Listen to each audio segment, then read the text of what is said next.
லாவண்யா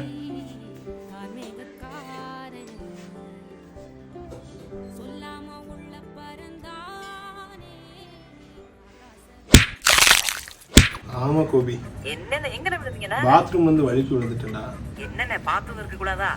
கிட்ட அடிபட்டுருச்சு. இப்ப பரவாயில்ல, ஹாஸ்பிடல் போயிட்டு இருந்தீங்களாண்ணே? உனக்கு யாருடா சொன்னா? என்ன அண்ணி தான் வாட்ஸ்அப் ஸ்டேட்டஸ் வச்சிருந்தாங்களே. WhatsApp ஸ்டேட்டஸா?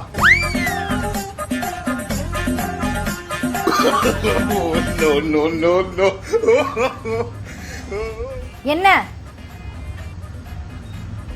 Hello hello hello hello சொல்லுங்க. கோபி, வரும்போது ஃப்ரூட்ஸ் பிரெட் தான் வாங்கிட்டு வரியா? சாப்பிட முடியல. என்னென்ன நீ அது கூட வாங்கிட்டு வராம இருப்பேன்? 2 கிலோ ஆப்பிள் பழம் 2 கிலோ மாதெல்லாம் வாங்கி வச்சேன். அண்ணி தான் போன் பண்ணாங்க, மழை காலமா இருக்கு, சாரலா விழுந்துட்டு இருக்கு, அதை தின்னுட்டு சளிகளே பிடிச்சிடாம அப்படின்னு சொல்லி சொன்னாங்களா. அதை அப்படி வாங்கினதை அப்படியே வச்சுட்டு அடுத்த வாரம் பாத்துக்கலான் இருந்தேனே. கேட்ட கேள்விக்கு ஃப்ரூட்ஸ் ஒன்று தான் கேட்டு கட்னியை கடங்க.